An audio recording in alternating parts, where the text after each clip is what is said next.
ప్రభుత్వంపై విమర్శలు చేస్తున్న హరీష్ రావుపై తీవ్ర స్థాయిలో విమర్శలు గుప్పించారు ఫిషరీస్ కార్పొరేషన్ చైర్మన్ మెట్టు సాయి కుమార్. ఉద్యమ సమయంలో 10,000కు ఇబ్బంది పడ్డ హరీష్ రావు దగ్గర ఇప్పుడు 10,000 కోట్లు ఎలా వచ్చాయని ప్రశ్నించారు. ఉమ్మడి మెదక్ జిల్లాలో భూ కబ్జాలు, ఫామ్ హౌజులు, గెస్ట్ హౌజులు, కమర్షియల్ బిట్లు ఇలా అన్ని అక్రమాలకు పాల్పడ్డారని ఆరోపించారు.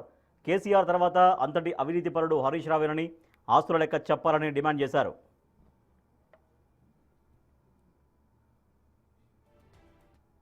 మంత్రిగా పనిచేసి 10,000 రూపాయలకు ఇబ్బంది పడే అగ్గిపెట్టి హరీష్ రావు, అబద్ధాల పుట్ట హరీష్ రావు ఎట్లా 10,000 కోట్ల రూపాయలకు పడగలు ఎత్తిండో సిద్దిపేట ప్రజలకు తెలియాలి. సిద్దిపేట ప్రజలకు రక్తాన్ని తాగి అటు పటాన్ చెరువులో, అటు సదాశివపేటలో, అటు జహీరాబాద్లో, ఇటు నారాయణఖేట్లో, ఇటు రామాయణపేటలో, అటు నర్సాపూర్లో, అటు సిద్దిపేటలో, ఆ చుట్టుపక్కల ఉన్నటువంటి దుబ్బాకలో,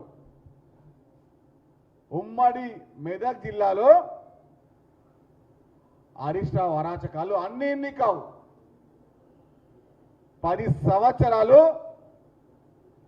భూబకాసునిలాగా రక్తం తాగే రాక్షసునిలాగా డబ్బు మదం పట్టిన ఒక దుర్మార్గునిలాగా 10 సంవత్సరాలు ఉమ్మడి మెదక్ జిల్లాని దుర్మార్గంగా, దౌర్జన్యంగా భూములు కబ్జా చేసిన భూబకాసురుడు ఈ అబద్ధాల పుట్ట అగ్గిపెట్ట హరీష్ రావు. ఈయన నీతులు మాట్లాడుతూ ఉన్నాడు. ఎప్పుడు బూతులు మాట్లాడే హరీష్ రావు ఇప్పుడు నీతులు మాట్లాడుతూ ఉన్నాడు. ఆటబొమ్మ కేటీఆర్ నథింగ్. ఇప్పుడు కేటీఆర్ మాటల్లో తూటాలు పెడతా తప్ప హరీష్ రావు రాజకీయం ముందు కేటీఆర్ అనే వ్యక్తి ఒక చిట్టికెట్ట చీమలాగా బీఆర్ఎస్ పార్టీకి బాధ్యతగా బీజేపీకి ఓటేయమని చెప్పినటువంటి దుర్మార్గుడు ఈ హరీష్ రావే.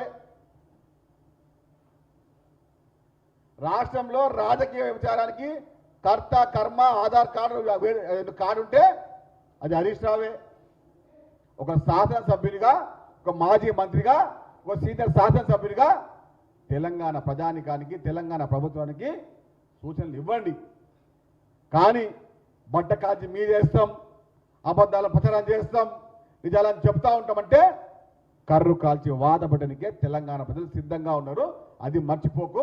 అగ్గిపెట్ట అబద్ధాల పుట్ట హరీష్ రావు గారు, అది మర్చిపోకని చెప్తున్నాము.